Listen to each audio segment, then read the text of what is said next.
어, 우리가 살고 있는 현장에 보면 많은 문제들이 있습니다.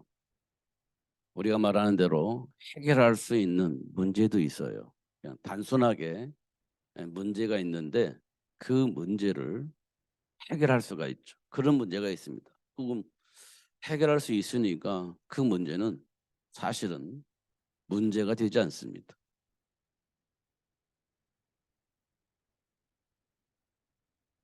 어, 절대 문제가 되지 않죠. 해결할 수 있으니까. 음, 그런데 문제는 뭐냐면 해결할 수가 없다는 겁니다. 그게 이제 정말 문제죠. 음. 근데 성경에 보면 해결할 수 없는 문제는 없습니다. 그래서 사도 바울도 말하기를 내게 능력 주시는 자 안에서 모든 것을 할 수 있다. 이렇게 말씀을 하신 겁니다. 하나님이 역사하시면 사실을 불가능이 없다. 이렇게 말씀을 하고 있는 겁니다. 근데 이게 말로 되어지는 것이 아니기 때문에 이게 쉬운 일 아닙니다. 중요한 건 답을 가지고 있는 것이 중요한 겁니다. 어. 그럼 중요한 건 뭐냐면 하나님의 말씀을 들어요. 근데 못 듣는 사람이 있습니다. 말씀을 듣는데 못 들어요. 이걸 우리는 조금 심각하게 생각을 해야 됩니다. 내가 이 자리에 오기는 왔는데 말씀이 안 들려. 그럼 심각한 거죠. 예, 문제의 원인을 알으려면 뭐라 그래야 되겠어요? 말씀을 집중해서 알아들을 수 있어야 돼요. 그래야 문제 원인을 알 수 있고 그 문제를 해결하려면 문제를 해결할 수 있는 답도 알아야 되겠죠. 그런 말씀을 들을 수 있어야 되는 겁니다. 그런데 말씀을 못 들으면 문제 원인도 알 수가 없고 그 문제를 해결할 수 있는 답도 알아들 수 없는 겁니다. 그럼 어떻게 돼요? 문제 속에서 고통을 당하며 살겠죠. 어떻게 하면 해결할까? 이렇게 해결책을 찾아서 발버둥을 치겠죠. 어, 그렇다고 해서 답이 나오냐면 그렇지 않아요. 골로새서 2장에 보면 사도 바울이 철학은 답이 아니다 이 말이 아니고요. 초등학문이다 이렇게 얘기를 했어요. 철학이 틀리다는 말은 아니에요. 그러나 삶의 현장에 영향을 입힐 수 있는 그런 수준의 지식이 아니다 이렇게 얘기를 하고 있는 겁니다. 우리가 초등학교 수학을 가지고 많은 문제를 해결할 수 있는 그런 능력을 가지고 있는 거냐? 그렇지 않아요. 초등학교 수학 가지고 뭐 연구해서만 만들어낼 수가 없어요. 초등학교 수학 가지고 많은 증명을 해낼 수 있는 그런 게 아니에요. 그게 이제 그걸 보고 우리는 초등학문이라고 하는 겁니다. 그런데 그게 초등학교 수학이 틀린 거냐? 틀리진 않아요. 그렇지만 그 수준으로 가지고는 세상에 영향을 입힐 수 있는 그 무언가를 만들어낼 수는 없다는 겁니다. 골로새서 2장 8절에 사도 바울이 철학을 초등학문이라고 얘기한 것은 수준이 그렇다는 겁니다. 그것 가지고 우리 인간의 영적 문제, 정신적인 문제 해결할 수가 없다는 거예요. 그래서 철학을 초등학문이라고 얘기를 합니다. 근데 우리는 거기서 못 벗어나요. 항상 그게 전부 다인 것처럼 생각을 하면서 사는 거예요. 하나님 말씀이 안 들려지는 거죠. 이런 것도 우리가 확인할 수가 있습니다. 근데 하나님께서는 왜 이런 많은 문제를 주셨을까? 문제를 주신 이유가 있습니다. 하나님 우리를 왜 창조하셨는지를 알게 하시는 시간표입니다. 하나님이 우리를 왜 창조하셨는지 그 이유를 알게 하는 시간표입니다. 그리고 문제를 만났을 때 그 문제의 원인이 뭐고 그 문제가 왜 나에게 왔는지, 그럴 수밖에 없는 배경이 무엇인지 알게 하시는 하나님 시간표입니다. 문제가 없었더라면 그 문제가 나에게 왜 왔는지 모를 것이고, 그 문제를 어떻게 하면 해결할 것인가에 대한 답도 우리가 필요 없습니다. 근데 문제가 있었기 때문에 그 문제의 원인을 알 수 있는 기회가 되는 것이고, 그 문제를 해결할 수 있는 답도 얻을 수 있는 기회가 되어지는 겁니다. 그렇다면 하나님이 나를 어떤 축복의 사람으로 창조하셨는지 그 이유를 알게 되지는 겁니다. 그잖아요. 근데 그 문제가 없었더라면 그 이유 필요가 없는 거지. 그러면 하나님이 나를 창조하신 그 축복을 누릴 수도 없는 거지. 그렇지 않겠습니까? 모르니까. 문제도 없으니까 그럴 겁니다. 근데 문제 때문에 하나님이 나에게 어떤 축복을 주셨는지, 어떤 권세를 주셨는지, 그걸 왜 주셨는지 알 수 있게 되어진다는 겁니다. 성경에 보니까 다 그래. 창세기 3장 문제, 우리 인간의 근본적인 문제라고 얘기를 하지만 그 문제를 왜 주셨을까요? 그 문제 때문에 고통당하잖아요. 근데 그 문제가 어디서 왔어요? 하나님을 떠나면서부터 온 거잖아요. 그 왜 우리 인간이 하나님을 떠났죠? 사탄이 하나님의 말씀을 왜곡함으로 하나님의 말씀을 불신하여서 하나님 떠난 거잖아요. 그래서 지금 우리가 그 많은 문제 속에서 고통을 당하는 겁니다. 그럼 우리가 가지고 있는 모든 문제의 원인은 뭐냐면 하나님의 말씀을 불신하고 하나님을 떠났기 때문에 오는 문제예요. 그걸 우리에게 보여주고 있는 거예요. 그걸 알려주고 있는 겁니다. 뭘 통해서? 문제를 통해서. 근데 우리는 그거를 무시하고 이 문제 때문에 고통당하고 이 문제를 어떻게 하면 해결할 것인가? 우리는 그렇게 갈급해서 문제를 보는 거예요. 어떻게 하면 이 문제 해결할 것인가? 어떻게 하면 이 문제를 해결받아서 그냥 편안하게 행복하게 살 수 있을까? 여기에 우리는 갈급해 보는 거예요, 문제를. 근데 하나님은 우리에게 뭘 보라고 하냐면 그 문제가 왜 왔느냐는 거예요. 원인은 뭐냐는 겁니다. 배경은 뭐냐는 거예요. 이걸 우리에게 질문하고 답을 얻기를 원하는 거예요. 그러면 문제는 언제든지 올 수 있어요. 근데 그 문제 배경을 안다면 문제가 되질 않는 겁니다. 예를 들어서 창세기 3장 사건을 만났을 때 하나님이 아담과 하와에게 말씀하시잖아요. 너 문제 해결해 줄게. 이게 아니에요. 오늘부터 너 문제 끝. 이렇게 말씀하시지 않았어요. 그럼 뭘 주셨을까요? 그 사단의 머리를 상하게 할 여자의 후손을 너를 위해서 보내주시겠다, 이렇게 약속을 한 거예요. 우리의 문제를 해결해 주시지 않고 그 사단의 머리를 상하게 하고 사단의 울무먹게 있는 너를 해방할 수 있는 여자의 후손을 보내주겠다는 거예요. 이 말은 뭐냐면 믿으면 그 축복이 온다는 거예요. 하나님 우리 문제를 해결해 주지 않고 그걸 믿을 때 그 문제가 해결된다라고 말씀을 하고 있는 겁니다. 근데 우리는 어떤 생각을 하고 있냐면 하나님이 이 문제를 해결해 주기를 원하는 거예요. 그러니까 해결해 주지 않으니까 해결받지 못하고 있다라고 생각을 하는 거예요. 근데 사실은 하나님은 해결책을 주셨어요. 믿으면 해결되는 겁니다. 여자의 후손을 보내주시기 약속하고 그 여자의 후손을 믿을 때 문제가 해결되는 거예요. 그렇잖아요.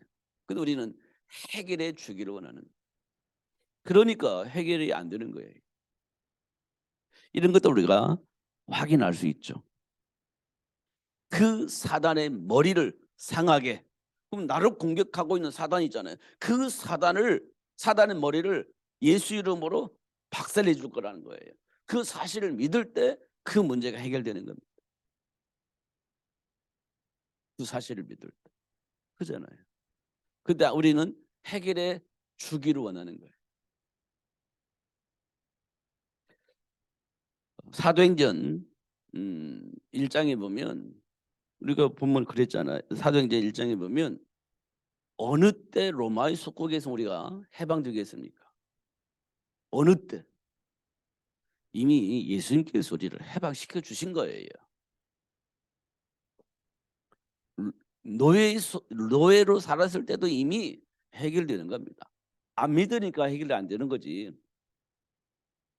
믿으면 이미 해결된 겁니다. 여자의 후손을 통해서 해결해 주신 거예요.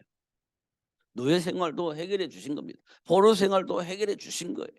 로마 속국의 삶도 이미 여자의 후손을 통해 해결해 주신 겁니다.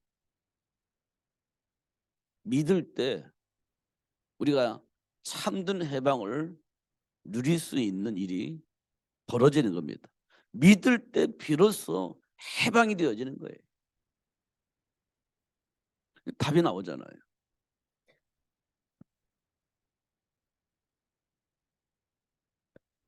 하나씩 하나씩 우리 이 부분들을 꼭 해결해야 됩니다. 자, 우리가 구원이라는 단어를 쓰잖아요. 구원. 이 말은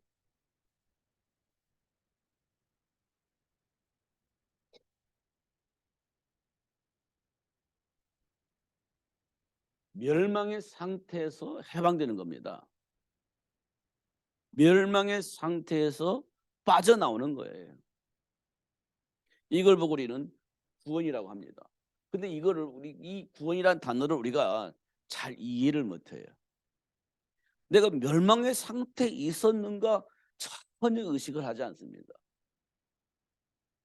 그러니까 구원받은 거 가치를 몰라요. 구원받은 것에 대해서 가치를 몰라. 지금 내가 영원한 저주 속에 빠져 있는 멸망의 상태라는 사실을 알게 된다면 이 구원이란 단어가 너무너무 좋은 단어예요. 가치 있는 단위고 가치 있는 단어이고 없어서는 안 되는 단어입니다. 근데 내가 멸망의 상태를 모르니 구원받아. 옛날에 우리가 어릴 때, 아주 어릴 때 사람들이 장난했어요. 이 구원이란 단어를 가지고.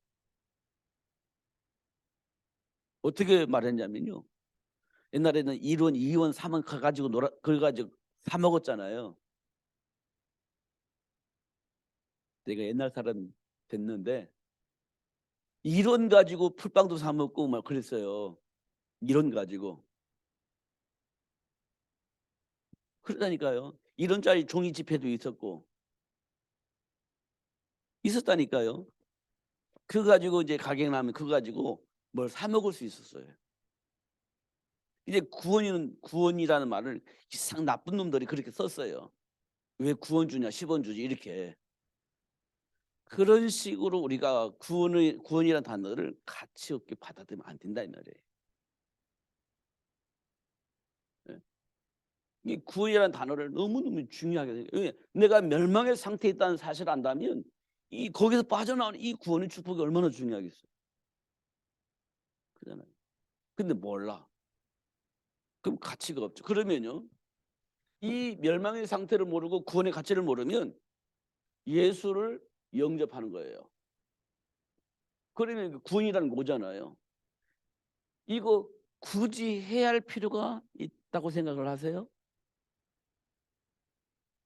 반드시 해야 할 일이겠죠. 왜냐 멸망의 상태에서 빠져나오려면 예수를 영접하는 거예요. 이게 구원의 길이거든요. 그잖아요. 근데 이걸 모르니까 예수 영접하는 거 영접해 줄게 이런 수준으로 가면 안 되는 거죠. 이런 수준으로 가면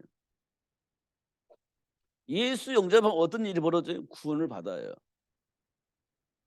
구원받으면 어떤 축복이 있어요? 예수 영접하고 구원받으면 우리에게 어떤 복이 와요? 하나님이 역사를 하십니다. 누구에게요? 예수 이름으로 기도하는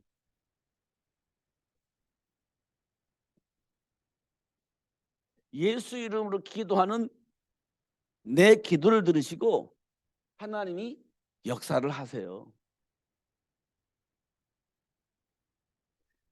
예수를 영접하기 전까지는 예수 이름으로 기도해도 하나님 역사를 안 하시겠죠. 상관이 없으니까. 멸망의 자녀이니까 하나님 역사를 안 하셔. 근데 예수를 영접하면 하나님이 자녀잖아요. 이 예수 이름을 기도하면 누가 하나님 역사를 하셔요. 하나님 역사를 하십니다. 이게 뭐냐? 구원의 축복이에요. 이게 구원의 축복입니다. 이 축복을 누리고 있으면 뭐가 보이겠어요? 사단의 역사가 보여요. 다시 말하면 왜곡하고 속이는, 하나님의 말씀을 왜곡하고 속이는 사단의 역사가 보입니다. 막 시비적으로 보이는 게 아니라 말씀을 통해서 보이는 거예요. 아는 거예요. 1 더하기 1은 뭐예요? 2. 당연하잖아요. 그렇게 보이는 거예요. 그렇게 하나님의 말씀은 그렇게 보이는 겁니다. 2 곱하기 2는 4. 당연히 그렇게 보이는 거예요. 하나님의 말씀 안에서 보면 사탄의 일이 보여요. 그렇게 보이는 겁니다. 꿈속에서 보이는 게 아니고 신비적으로 보이는 게 아니라 하나님이 약속하신 말씀 속에서 사단의 일이 보이는 겁니다. 근데 하나님께서 뭘 주셨죠, 우리에게? 이 사단의 일을 결박할 수 있는 권세 주셨잖아요. 그 사단을 결박할 수 있는 권세. 당연히 할 수 있는 일이잖아요. 그럼 어떻게 되겠어요? 사단이 결박되어지는 거죠. 결박되면 역사할 수 있을까 없을까? 없어요. 이건 수학 공식처럼 나와 있는 거예요. 수학 공식처럼 나와 있는 겁니다. 근데 사단의 일이 뭔지 몰라. 그럼 이 축복을 누릴 수가 없는 거지. 누릴 수가 없는 겁니다. 이 말을 알아듣는 것이 굉장히 중요한 겁니다. 정말 중요한 거예요. 이게 고차원적인 얘기인가 이게? 고차원적인 얘기가 아니에요. 누구든지 다 듣고 알아들을 수 있는 이 얘기입니다. 더 중요한 것은 뭡니까? 결박할 수 있는 권세뿐만 아니라 내쫓을 수 있는, 쫓아낼 수 있는 이 사단을 쫓아낼 수 있는 권세 우리에게 주었어요. 그러니까 사단을 쫓아낼 수 있어요. 내기 역사는 사단을 쫓아낼 수가 있어. 하나님 약속하셨잖아요. 쫓아낼 수 있는 권능을 우리에게 주셨다. 사단의 이걸 쫓아낼 수 있는 권능을. 그 다음에 이 사단의 능력을 제어할 수 있는 권능도 주셨다. 제어가 뭐냐? 꽁꽁 묶어서 꼼짝 못하게 만드는 걸 보고 제어라고 하는 거예요. 그런 것을 하나님을 주셨다. 그러니까 하나님 말씀을 왜곡하거나 불신앙하도록 속이려는 사단이 올 때 그 사단의 세계를 결박하고 제어할 수 있는, 쫓아낼 수 있는 권능을 사용하는 거예요. 누구 이름으로? 예수 이름으로. 그럼 어떻게 되겠어요? 하나님이 역사를 하시는 거예요. 우리 기도를 들으시고. 그럼 사단이 어떻게 되겠어요? 결박되어지겠죠. 쫓겨나겠죠. 이런 일들이 우리 삶 속에서 실제적으로 일어나는 겁니다. 이게 뭐냐? 구원받은 자에게 주어진 축복이에요. 이게 복잡한가요? 하나도 안 복잡해. 정말 안 복잡해. 근데 뭐가 뭔지 잘 모르겠어. 이 말은 하나님의 말씀을 못 알아들은 거예요. 하나님의 말씀 알아듣지 못한 거예요. 하나님의 말씀 알아들었는데 안 믿는 거예요. 그 사단의 일이 안 보이지. 그러면 이 축복을 사용할 수가 없어요.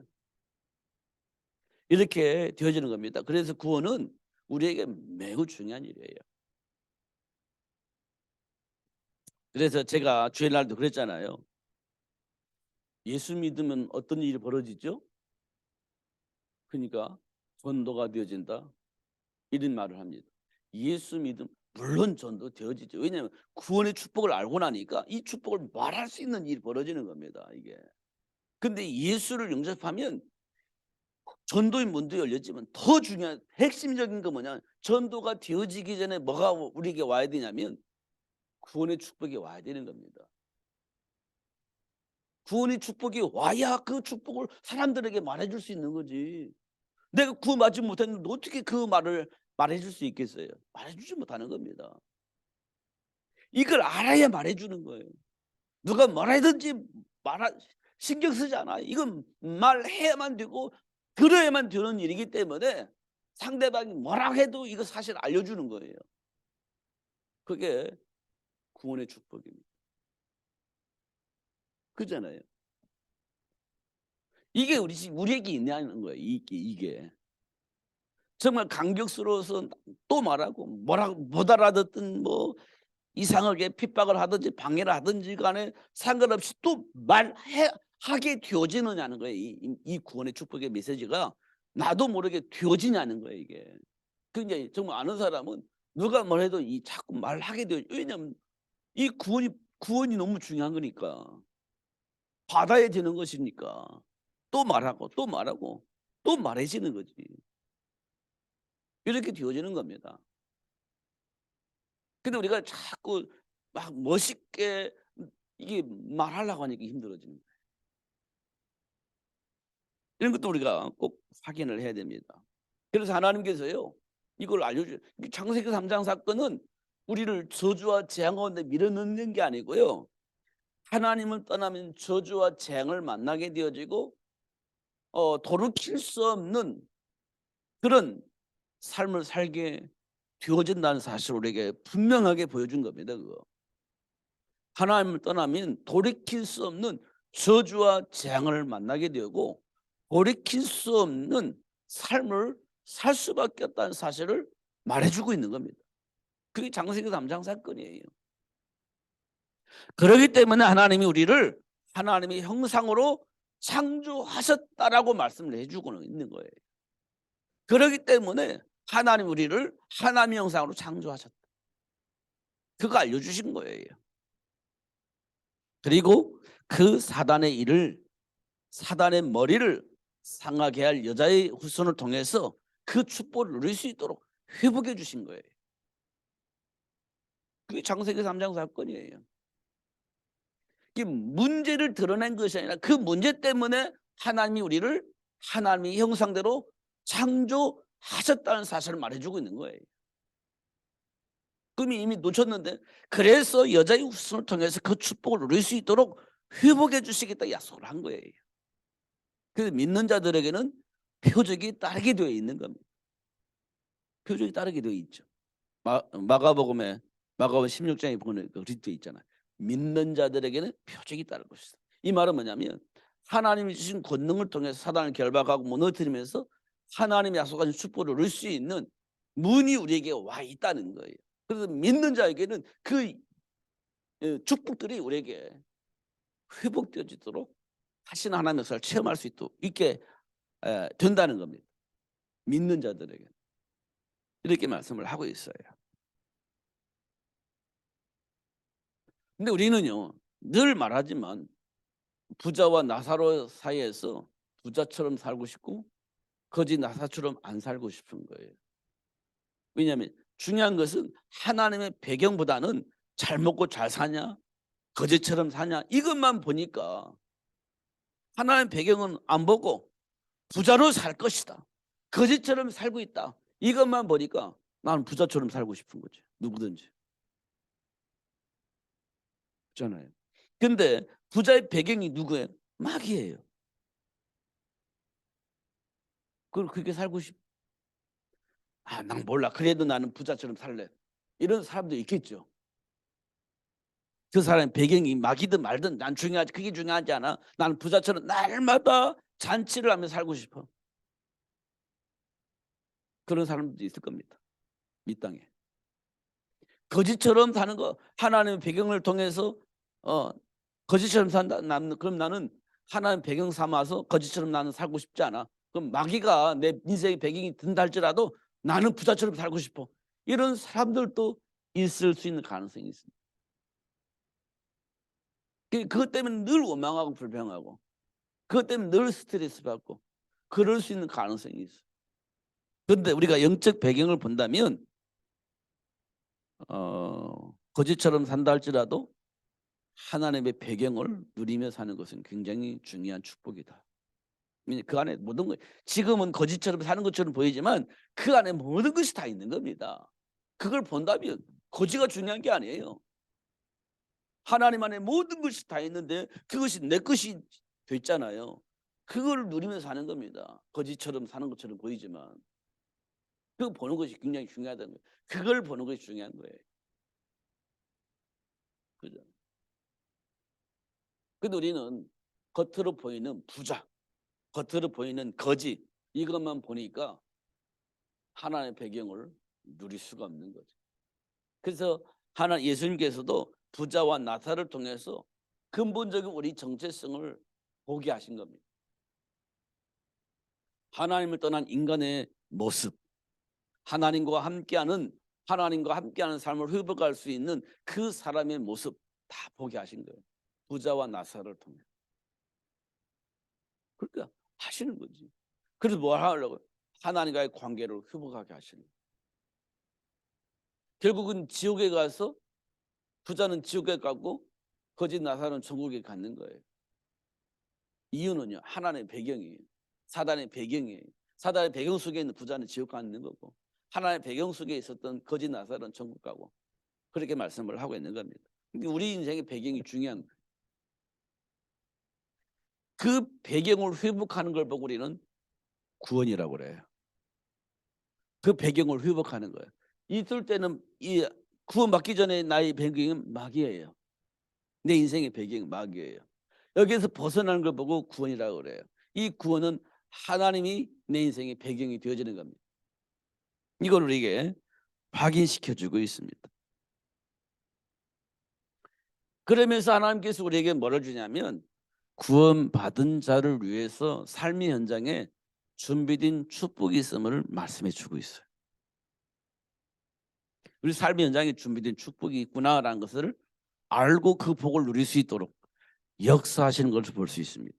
우리가 잘 알고 있는 것처럼 이삭이 100배의 복을 받잖아요. 현장에 준비되어 있는 복이에요. 세계복음화 때문에 그 복을 받아요. 셈의 근원의 축복을 받아요. 현장에 준비해 되어져 있는 축복이에요. 이삭이 그 복을 받아요. 뒤에 있잖아 성경. 그때 이삭이 때문에 아니 지금 우리에게도 그 준비되어 있는 겁니다. 세계복음화 때문에 100배의 복도 얻을 수 있고 셈의 근원의 복도 얻을 수 있도록 준비해 놓으신 겁니다. 세계복음화를 해야 되니까. 그렇게 준비되어 있는 겁니다. 아니 묵공고 무교에서 노예가 돼서 아무것도 할 수 없는데 노예가 됐다 할지라도 하나님이 준비한 축복이 있어요. 그게 하나님이 요셉에게 준 축복이에요. 그게 형통의 복입니다. 노예로 잡혀가 노예가 뭐 있어 아무것도 없지. 그런데 하나님은 요셉에게 형통하게 되어지는 삶의 축복을 누릴 수 있도록 하셨습니다. 하나님 우리를 위해 준비해 놓은 축복이에요. 그걸 봐야 되겠죠. 그래야 그 축복을 누릴 거 아니에요. 근데 그 이름이 그걸 누리려면 누가 있어야 돼? 예수를 알아야 돼. 예수를 알아야 그 복이 보이는 겁니다. 예수를 알면 그 복을 누릴 수 있습니다. 예수를 알면 보이게 돼 있어요. 그래서 예수를 통해서 구원받으면 이게 보이는 거예요. 그 초대교회 마가다라방의 성도들이 이걸 본 거예요. 이게 막 맨날 맞아 죽고 뭐 핍박 속에서 어떻게 해야 될지 알지 못하고 고통 속에 있는다 할지라도 그들은 그것 때문에 두려워하지 않았어요. 이 복을 봤기 때문에 그래요. 이게 사도행전 2장의 역사입니다. 그럼 지금 나는 현실이 달라요. 그때는 그때고 지금 현실이 달라요. 지금 나는요 죽을 지경입니다. 그럴 수도 있겠죠. 이 사도행전 2장보다 더 죽을 지경은 없어요, 우리 인생에. 사도행전 2장은요, 죽을 지경이 아니라 죽을 수밖에 없는 일이 벌어지는 겁니다. 지금 사도행전 2장의 역사보다 우리가 더 막 심각한 문제를 가지고 있지는 않아요. 근데 우리는 죽을 지경이라고 얘기를 해요. 근데 그 안에는요, 하나님의 말씀을 불신앙하는 그 불신앙이 내에서 막 튕겨져 나오는 거예요. 하나님을 향한 불신이 막 튕겨져 나오는 거예요. 어쩔 수가 없었어요. 뭐 이런 거 있잖아요. 그게 전부 다 불신앙 속에서 나오는 단어들이에요. 잘 확인해 보면 하나님의 배경을 전혀 누릴 수 없는 상태에 빠져 있는 거죠. 그런 것도 우리가 확인할 수 있죠. 그래서 하나님께서 우리에게 예수를 보내주셨고 그 예수를 통해서 구원을 받게 하시고 그 구원의 축복을 누릴 수 있도록 역사하시는 것을 확인하게 하시는 겁니다. 그래서 땅 끝까지로 승인이 되어지게 하는 하나님의 시간표 속에 우리 지금 흘러가고 있는 겁니다. 그러니까 우리는 문제를 보면 안 돼요. 문제 속에 숨겨져 있는 축복을 봐야 되는 겁니다. 그걸 어떻게 봐요? 하나님이 약속하신 언약 안에서만 그게 보여야 되는 겁니다. 우리는 문제 만났는데 어떻게 문제가 안 보여요? 문제 보일 수밖에 없죠. 그 문제를 어떻게 해결할 것인가? 여기 방법을 찾아요. 그런데요, 성경에 보니까요, 그 문제 속에 뭐가 있어요? 하나님이 약속하신 축복이 들어있는 겁니다. 그 복을 누가 봐요? 뭐 볼 수 있어요? 약속을 믿는 자가 그 복을 볼 수 있는 거예요. 하나님의 약속을 믿는 자가 그 복을 볼 수 있는 거예요. 그러니까 우리가 잘 알고 있는 것처럼 출애굽을 하기 전에 아니 가나안 정복하기 전에 12 정탐꾼을 가나안 땅에 보내잖아요. 12 정탐꾼이 눈으로 확인했어요. 아, 이 가나안 땅에 성벽이 완벽하구나. 성벽을 지키는 군인들이 잘 훈련된 군인들이구나. 분명히 확인했습니다. 12명이 똑같이 봤습니다. 봤잖아요. 12명이 똑같이 봤는데 10명은 본대로 그대로 보고를 했어요. 사실이니까. 본 그대로를 보고를 했어요. 근데 2명은 맞습니다. 저도 그렇게 봤습니다. 그런데 의견은 생각은 달랐어요. 그렇지만 하나님께서 이 땅을 우리에게 주신다고 했으니 갑시다. 언약 안에서만 그게 보이는 거예요. 현실적으로 절대 보이지 않는 겁니다. 하나님이 약속하신 말씀을 통해서만 그게 보이는 거예요. 이게 모세가 선택을 하죠. 하나님이 약속하신 말씀 안에서 선택을 하는 겁니다. 그래서 가나안이 정복되어지는 거예요. 이 눈이 우리에게 필요한 겁니다. 이 눈이. 그걸 보고 우리는 뭐라고 말하냐? 언약 잡았다 이런 말을 하는 거예요. 이 말은 단순하게 문자를 잡은 게 아니라 문제 속에 숨겨져 있는 축복을 보았기 때문에 그 축복을 누릴 수 있는 답을 내가 가지게 됐다 이런 말이에요.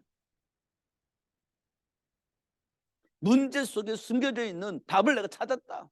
그걸 보고 우리는 언약 잡았다 이런 말을 쓰는 거예요. 근데 문자적으로 잡았어. 근데 그게 답인지 아닌지 잘 몰라. 막 기도는 해.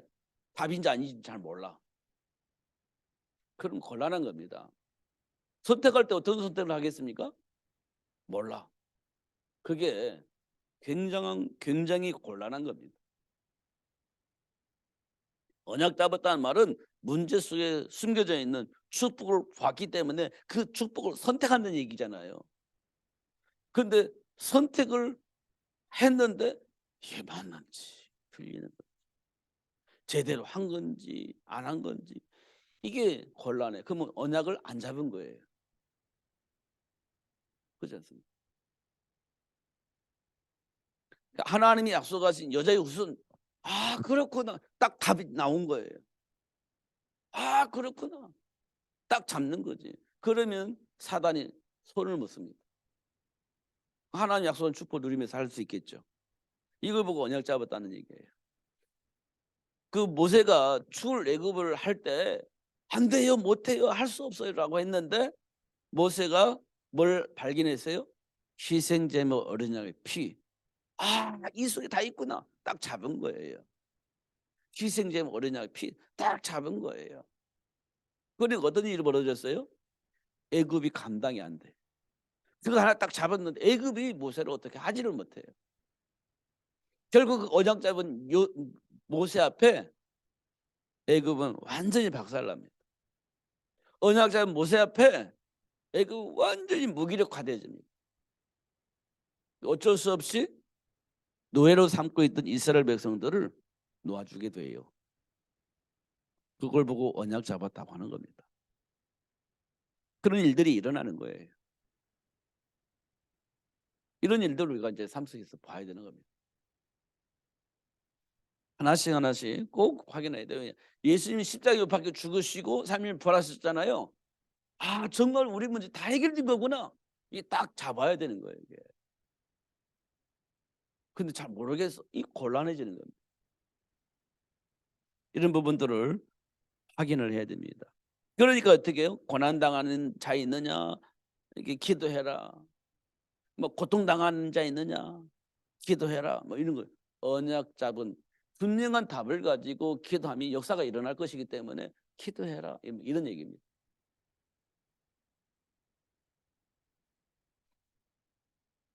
결국 하나님은 우리 인간을 위해서 준비하신 그 축복이 있는데 그 축복을 누릴 수 있도록 역사하고 계신다. 삶의 현장에 감당할 수 없는 문제들이 계속 만날 수 있지만 그 문제들이 나를 속일 수가 없고 준비된 축복을 누리지 못하게 방해할 수가 없다. 그냥 이미 준비된 축복을 알고 있기 때문에 그 어떤 세력이 나를 속이려고 달려온다 할지라도 속일 수가 없다. 이미 나는 봐버렸기 때문에 이미 알고 있기 때문에 속일 수가 없어. 그게 예수 안에 준비된 축복입니다. 두려워할 필요 없다. 마음에 근심할 필요가 없다. 왜? 다 준비돼 있어. 너 알잖아. 이런 얘기입니다. 그래서 히브리서 기자는 믿음이 없이는 하나님을 기쁘시게 할 수 없다. 이렇게 말씀을 하고 있습니다. 말씀을 알아듣는다는 말은 굉장히 중요한 말이에요. 이 구원이란 말은 굉장히 중요한 말이에요. 근데 못 알아들으면 환경이 만나면 어쩔 수가 없었어요. 그럴 수밖에 없는데요. 나보고 어떻게 하란 말이에요. 이렇게 말할 수 있는 상황이 막 계속 번질 거예요. 근데 구원이란 말을 알아들으면 그렇구나. 그게 진정한 해방이에요. 예수 이름 기도하면 사단이 어떻게 할 수가 없어. 그게 구원의 축복입니다. 그러면요 선택이 분명해지죠. 세계를 복음할 수 있는 복을 받을 수 있는 선택을 하게 되는 겁니다. 그게 우리에게 주어져 있는 축복이에요. 그게 이제 복음과 치유라는 단어입니다. 복음과 치유. 복음 안에 있으면 다 회복되어지는 겁니다. 그럼 돼 있죠. 여러분 다시 한번 확인하셔서 하나님이 이미 나에게 주신 그 축복을 놓치지 않고 누리면서 승리하시는 여러분 되시기를 예수님으로 축복합니다. 기도하겠습니다. 살아계신 하나님 아버지 감사합니다. 오늘도 최고의 복을 주셔서 감사하고 알게 해주셔서 감사합니다. 놓치지 않고 누리며 살 수 있도록 성령으로 충만하게 하여 주옵소서. 언약 안에서 비로소 볼 수 있다고 말씀하셨는데 언약 안에서 지금 삶 속에서 일어나는 일들이 보여지게 하여 주시고 언약 속에 숨겨져 있는 축복을 누리면서 영향을 입히는 삶이 될 수 있도록 축복해 주옵소서. 하나님이 약속하신 말씀 속에서 나를 보게 하시고 하나님이 약속하신 말씀 속에서 삶의 현장을 보게 하시고 하나님이 약속하신 말씀 속에서 인간관계 속에서 하나님이 원하시는 것을 볼 수 있는 눈이 열려져서 가는 현장마다 저주와 재앙이 아닌 하나님이 약속하신 축복을 누리며 영향을 입힐 수 있는 증인으로 살 수 있도록 축복해 주옵소서. 예수 그리스도 이름으로 기도하옵나이다. 아멘.